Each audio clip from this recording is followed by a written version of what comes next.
Good evening, everyone, and welcome to the fifth and last talk organized by Orchestra Vitae, Vitae Talks, in which we've been talking to some of the people behind the scenes of Orchestra Vitae so that all of you in our audience can get to know us a little bit better. My name is Pablo Urbina, and I'm the principal conductor of Orchestra Vitae, and though I most of the time much prefer to be showing you my back, which means that I'm conducting the orchestra and enjoying making music with wonderful musicians of our orchestra. We are in the situation that we are, and as shown in tonight's example, when we organized and scheduled this talk, little we knew that today would be the last day before, sadly, our second lockdown, which has forced, again, the arts to have to close down, and we can just hope that, of course, health takes precedence. People feel safe, that we take care of our elderly and everyone that is vulnerable, and that we can move forward through these difficult times. And of course, so that the arts can do what we want to do best and what we know how to do best, which is perform live, to interpret live, and so on. So today we have a very interesting topic. We're going to be talking with one of our trustees, Dani, which is a composer, as you learned in a couple of talks, and with Adrien Le Laitre, which you also met, is Orchestra Vitae's fundraising manager. So I'm going to go ahead and bring them onto the conversation. Hello to both. How are you today? Good evening. Sorry that we are spending your very few last moments of freedom in this conversation, but hopefully everyone else that is watching now or in the future will get to very much appreciate your time. So thank you for being here. Before I hand it over to you, I wanted to start with a bit of music to lighten up the mood, perhaps. And sadly, as you can imagine, the concert that Orchestra Vitae has scheduled for this month on the 20th of November at St. John Smith Square has now had to be postponed, and we're working very hard and closely with St. John Smith Square to find a date soon. But I wanted to give you, since the topic of today is contemporary music and working with living composers, and this is obviously something that we take very seriously at Orchestra Vitae. It is at the core of what we want to do and how we want to present music, not just from the past, but also from the present. I thought that we would start by showing you one of the pieces that we were going to perform in that program, and it's a piece called Pathways by British composer Benjamin Rimmer, which is a phenomenal composer, and I was very much looking forward to working on this piece. We will have to wait a few more months until we do so. So here's a little bit of a snippet from Benjamin Rimmer's Pathways.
That is such a beautiful piece. Have you heard it, Adrien? Oh, I think you're muted. There we go.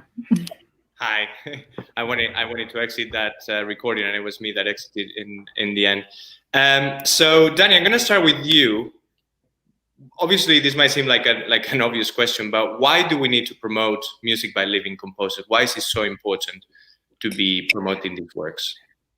Well, it's so important because we need music that's relevant to our time, and I'd like to think, as a composer, that's what we're doing. We're commenting on the time, and I think while the pieces of the the past and historical pieces are so incredible. They're obviously the reason why they're still being played all these hundreds of years later in many cases. I just think it's so important that we kind of foster the current talent, because composers, we're often being compared to one person out of every 50 years or so in history that's kind of made history. And it's a bit unfair when you're young and you're kind of trying to learn, because you're not going to start out as good as what you could become. And unless we're given the opportunity to write for orchestra, be commissioned by orchestras as well as chamber groups, we really can't improve. I mean, I've seen so much improvement in myself. Just one experience, every single experience I have with live musicians, I learn a huge amount. And I think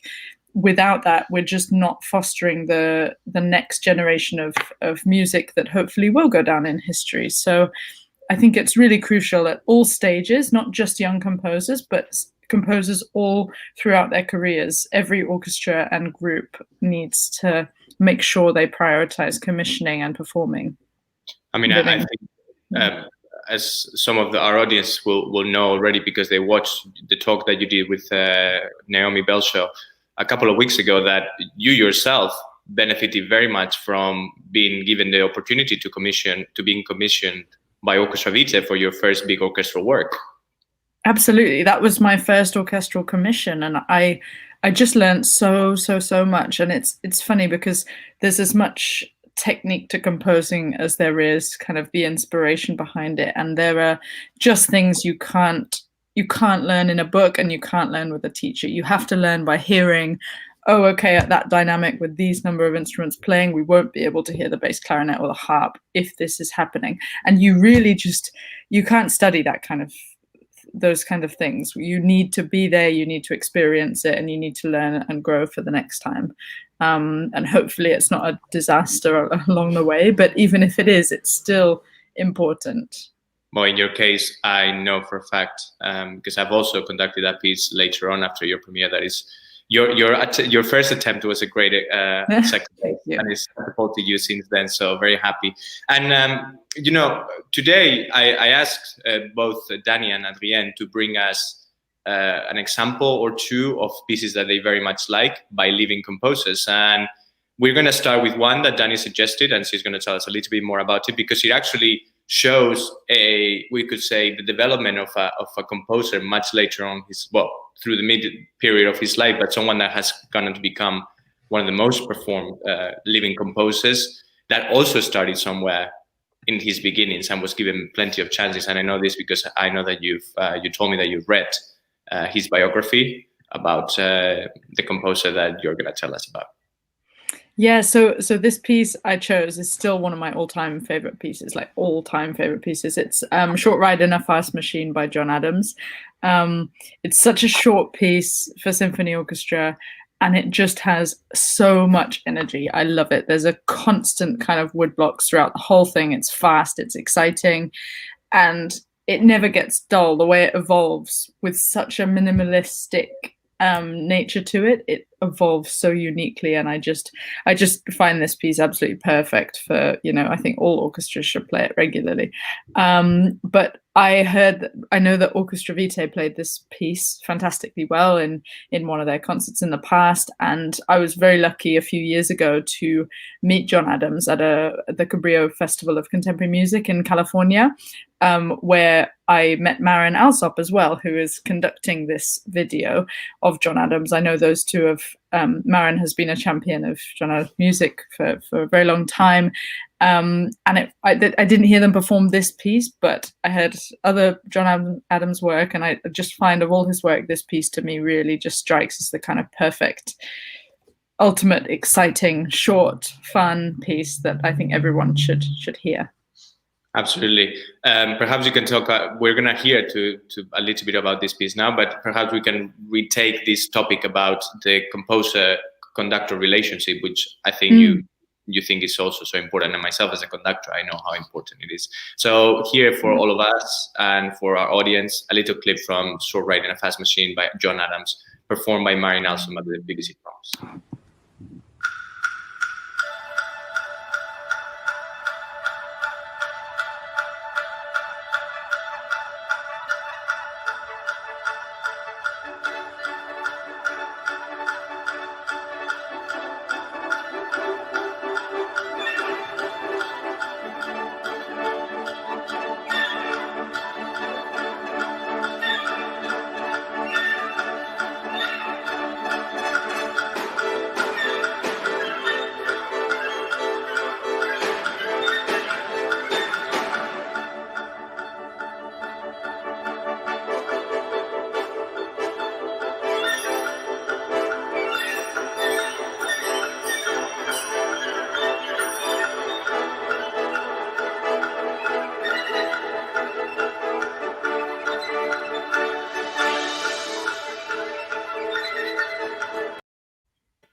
I could be listening to this piece Love until it. the end, but we run out of time. So, but thank you.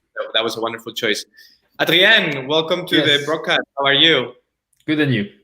Good. You've been waiting patiently for almost 11 minutes now. So tell us, Adrien, I know that you're an extremely passionate person for new music, and where does that, and obviously for music in general, but particularly you have an interest in new music. Where does this passion come from for you? I think it's derived from my upbringing. As contrary to, I think, a lot of musicians you tend to meet, none of my parents were musician or music lover in the broader sense. So I had to push myself to ask them for a lesson and ask them to offer me to bring me to concerts. So I think like when I was young, I didn't know I would enjoy classical music or jazz or rock. So I was learning guitar, learning the piano, and dabbling in everything I could. And now that I'm in my 20s, I just have the opportunity to explore all that as much as I want. So sing all the jazz concerts, all of the Bach concerts, and even more. And I think from that exploration, there's a certain desire to want to know more about current culture, not just listening to what was done before and what was taught to me, and more about what will be taught in the future. And so sometimes you just want new music, and the way to look for it is just looking at new composer who have a new idea that you can relate to, even if it's just about orchestration or bringing in some ideas you haven't seen before, or you would like to see fusions, as it seems to be very relevant for 21st century music, bringing two different genres together and see what will evolve. So it led me to spend a lot of my time just trying to find what was possible and what has been done. That's wonderful. I couldn't agree more. You know that, especially as now genres seem to fuse together, and no longer we have to stay within one single lane of music. Then the world of opportunities is endless. So it's wonderful. So I know that you brought two examples for us today, and can you tell us a little bit more about the first one we're going to hear, which is from composer Caroline Shaw? Caroline Shaw is a young American composer who's a classical composer, but her main passion is classical music and rock. And she tries to bring a bit of that rock jazz influence into her compositions. And the first piece is a quartet, where the composition style includes a lot of voice, like the way it's written. It's not written in a classical quartet way. It's more like a quartet for voice, but that's been transposed for string instruments. But she also uses the timbre of the instruments and all that's possible that wasn't possible with the voice. All of that with a different kind of harmony, because it sounds very normal at the beginning, but then it devolves into some kind of broken Debussy-esque sensation. Absolutely. Well, let's have a quick listen. We can't hear the whole thing, but I hope that it gives our audience a little bit of an idea. So this is Caroline Shaw's Entry Act.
It's great. I mean, even that just there in that minute of clip, you can hear the sort of mixture of sort of like what wants to be a bit of popular music with a bit of repetition, but then also including some very interesting jazz harmonies and then tonal harmony at the same time, all sort of mushed together very beautifully.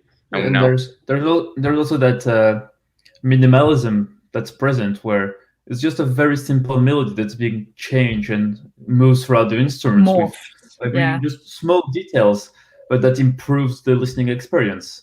And then she will take those pieces and break them down throughout the whole piece, which I think is a great example of why she she's such a good composer. Absolutely. Adrien, I wanted to ask you, you obviously do a fantastic job for Orchestra Vitae, helping with the fundraising aspect of our operations, as the arts more now than ever need the support from patrons and friends and sponsors that help us undertake our artistic and creative endeavors. What do you think are some of the challenges that our industry are going to be facing now in order to secure funding for new commissions, to create new work? And why do you think it's so important that we communicate this message to the people that support the arts about the importance to not stop the creation of new work? I think right now the problem is that we're going to start lacking government grants, and we're going to rely more and more on private donor and company sponsorship. But the problem is that after the period of crisis we're currently experiencing, the goals of all those people are different. As in, music is an intangible art, so you can't really sponsor it. You can only help its creation.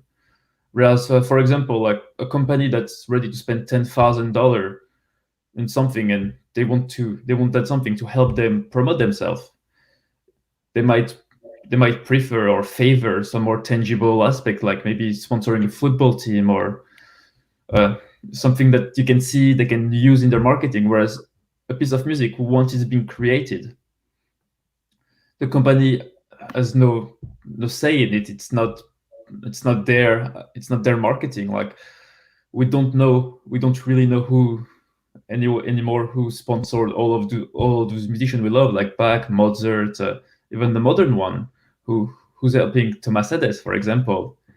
And that's the problem we're facing, is that sponsors do not necessarily give money without wanted something back in return, and there's not enough music lover who would give without anything in return. And that's where it's hard to communicate the message that music, especially classical music, has never been a commercial for commercial purposes. Like, at the beginning, it was just a duty that needs to be performed during mass, and then just some light entertainment for the wealthy. And now it's just competing with some much more commercial competition that are attracting investors more than classical music. But of course, it's so important. The creation of art. For art supports culture. Culture drives society, and I think this is like we've discussed many times. This has to be the message that culture is not an entertainment, like you well said. It's a necessity. It's a need of society. Because every generation has a different culture, and it's important to have the music and other art to embody that culture and to represent it. Because if there's no one to sponsor and help the creation of new music and even art in general, then there's a lack of cultural development, which is necessary for us as humans to grow. It stops. Yeah. Absolutely. Well, that's hopefully a message well carried out for all of lovers and supporters of music out there, that we will need you now more than ever. That it is not. It obviously offers great entertainment and great pastoral experiences and emotional experiences for everyone that enjoys music, but the creation is important to drive our society and drive us forward, especially through difficult times like this one. So please don't stop supporting commissions, don't stop giving to orchestras to put on events, and of course to those wonderful composers like Dani here with us today, who have so much to say out there and want to say. So thank you in any case. Why don't we have a listen? I'll take it back. I'm going to take a step back before we show your second example at the end. And I want to turn it back to Dani to ask you a question that I know you've reivindicated many times in the past. And please tie in this topic of relationship between conductors and composers.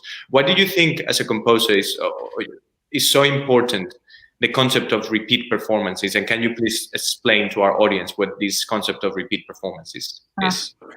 I mean, it's so important for composers. I mean, it's really quite upsetting to spend, anywhere from 3 to 6 months working on something that lasts 5 to 10 minutes long, and then it's done, and you're often not even allowed to get a recording, and it's done and it's kind of vanished into thin air. And so for us composers, it's so crucial to have more than one performance, because there's only a certain number of people in the audience for the premiere, unless it's live streamed, for example. And if it finishes there, how is a piece ever supposed to get momentum? Because every piece that we know, when we go to book tickets to see the Elgar cello concerto, it's because we know it and we love it and we've listened to it lots, and we just want to go hear that piece again, with whichever soloist that's playing.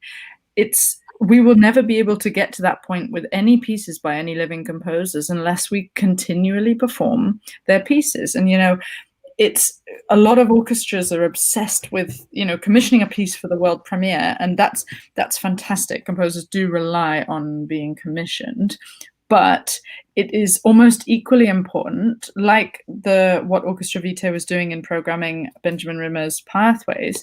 That was commissioned by Classic FM and the Royal Philharmonic Society for the is it the RSNO? I think it was with them, and it was premiered in Scotland, and that hasn't been performed again since. And it's a stunning piece. Why can't Orchestra Vitae program it? And that's what I'm very pro with orchestras. Don't just look for the premiere, perform existing works. There are thousands of pieces that composers have written that have only seen the light of day once, and it not only means a lot for the composers, a lot of them are good pieces, great pieces. And so, I think it's very, very important for everyone to keep in mind not to just obsess over commissioning and the world premiere. I obviously chose these two questions very carefully when we were preparing today's talk, because I wanted to give both scenarios from both different approaches, I suppose, and also to say how important both of them are. So this question is open to any of you, but perhaps Adrien can start answering. Is there anything that we can do to strike that balance between, or maybe come up with some kind of packages that support orchestras as well as new commissions, and then to see those commissions live through? Is this something that perhaps we can develop going forward in the sort of a sponsorship different ways to sponsor, in which we can contemplate all these different options? Because, like I said, creating new work is extremely important, but a new work that doesn't live past its premiere is wasted. It's culture that goes to waste. So anything that you think we can see or consider going forward? Yeah, I mean, I think there's multiple hurdles, because the problem is that a lot of those commissions might be expensive for small orchestra to play again. But that's why, maybe young composer and grants for new art might favor maybe chamber orchestra or smaller orchestra, which would allow orchestra with less fun to play this piece again, and also have a contemporary composer instead of having to spend thousands of pounds to play any of the, because I love John Adams, but a lot of his pieces are very expensive to play because they require a lot of musicians, which is why it's great when a new composer composes for a string quartet or a smaller orchestra, because it helps other orchestra pick up the piece for a lesser cost, and they can include it in their program without changing too many things. And I think that's the way to see it. Sorry, just to add to what you're saying, often the composer, especially if it's in the same country, would still love to attend that concert. If I had another orchestra in London perform one of my works, I would go where possible and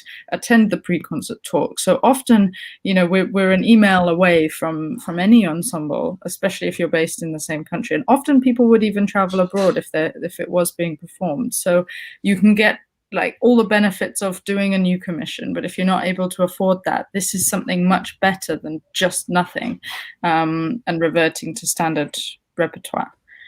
And the concept of co-commissioning, of course. Sorry, Adrien, you were going to say. Yeah, and also audience have responded quite positively with the inclusion of more contemporary work these past few years, with major orchestra like the London Philharmonic and Symphonic having a more and more contemporary new composer having at least one piece included in their program, and they often try to like mix maybe some Bach with a new composer who's inspired by Bach but brings something new.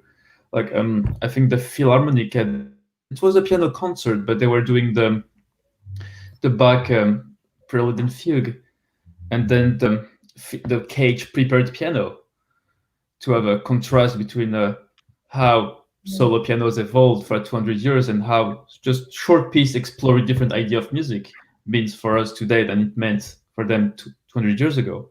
Yeah, I think as a conductor, I'm more and more interested about the idea of blurring the lines between the standard format in which we have to do a overture, new piece, or concerto, or let's say overture, concerto, symphony, or new piece, concerto, symphony. There's so many possibilities that we can create nowadays, that involve smaller ensembles, new works, and works that transcend into different art genres. Why not to put a concert in which we can have a piece by a living composer who then actually collaborates somehow through the whole process to render a reimagination of an older work or a fusion into a different genre.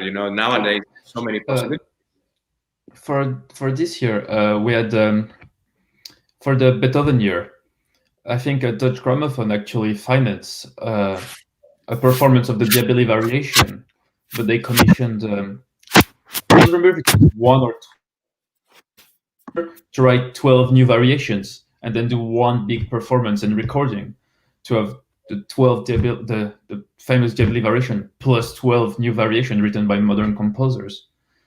And because it's like one great work I enjoy is The People United Will Never Be Defeated by Reski, which is a somehow newish work of the 80s where you explore a pop tune, a South American revolutionary pop tune, and then breaks it down into all of the genre and all of the musical idea we've had these past 200 years as humans. And so it goes from jazz to aleatoric music. Wow. And I think, Dani, you had an experience with a similar project in which a performer in this case went ahead and programmed some old music alongside new commissions for living composers. Is that correct? Oh yes, that was with Listen Pony, a fantastic organization in London, and they commissioned so much new music by living composers, and they put on incredible events where, in the case where my commission was involved, it was violin duo performing a set of violin duo music of Bartók and older pieces as well as the new commissions. And then there was a vocal quintet performing again new commissions as well as old, Baroque music and all that. And in the third part to the evening, it was very long, but it was kind of beanbags everywhere. It was a wonderful evening. The third part was an indie artist, a guitarist, singer-songwriter, performing his set, and one of the songs was arranged for violin duo and vocal quintet to all perform it together. And it was just a phenomenal idea, concept, new way of attending a concert, in such a chilled manner. And in one evening, you could experience such a range of kind of genres. So it was really quite memorable. It's something that other musical genre have already done successfully these past years. Like jazz is having a massive resurgence with the new jazz artists. We have not doing traditional 1940s bebop, but they're including neo-soul, they're having gospel music, and for them it's bringing their culture to all jazz standards. So it's still a satin doll and giant step, but played in their own way.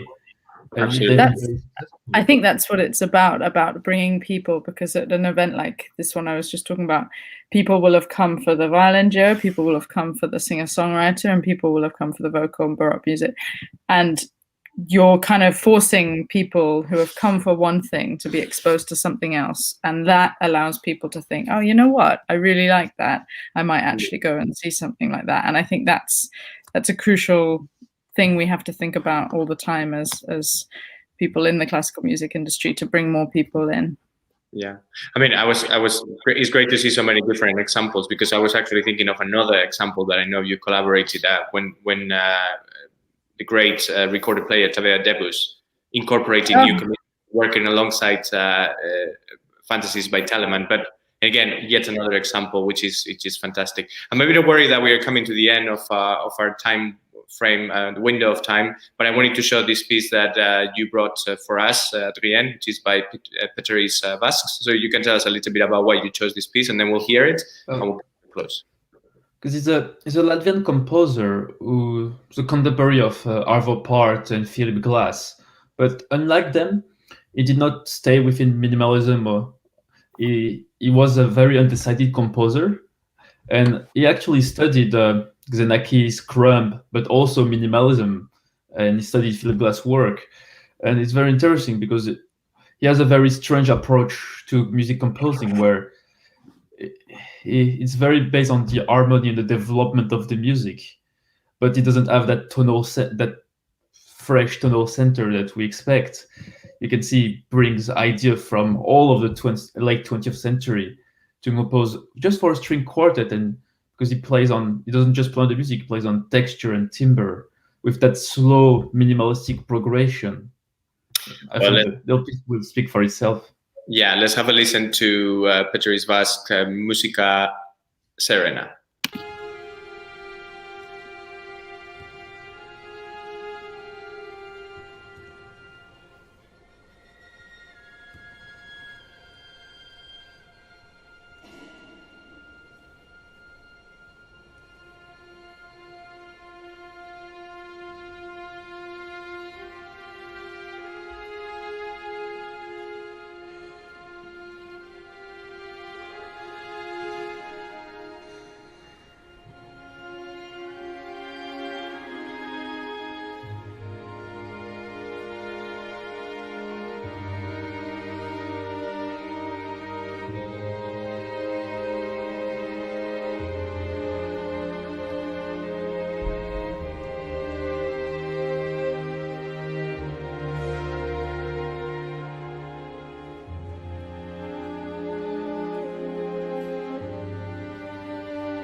I have a feeling. Do you know from that recording if that is the composer himself? Yeah, this is the composer. I was about to ask. Yes, that's what I wanted to finish there. And since we're talking about living composers and their great creations, what a better way to finish today's talk than watching one? And in that moment, that I bet Dani, correct me if I'm wrong, must feel very special when you see something that you conceived in your head and put through your soul and your heart, seeing the end result must be very, very special. Yeah, so, it's amazing. Yeah. Anyway, I want to thank you, Dani Howard and Adrien Le Laitre, for taking part in the last of our talks with Orchestra Vitae. And it's been an absolute pleasure hosting tonight and participating in different ways throughout these 5 talks. We don't know when we'll be able to see you live again, all of our audience, as well as you guys as well. But in the meantime, please stay safe, stay well, and please stay in touch with us. We will try to not let you down and to continue to offer in whatever capacity we can our love for music and music itself. So thank you very much, everyone, and have a lovely evening. Thank you for having us. Good night. Good night. Good night.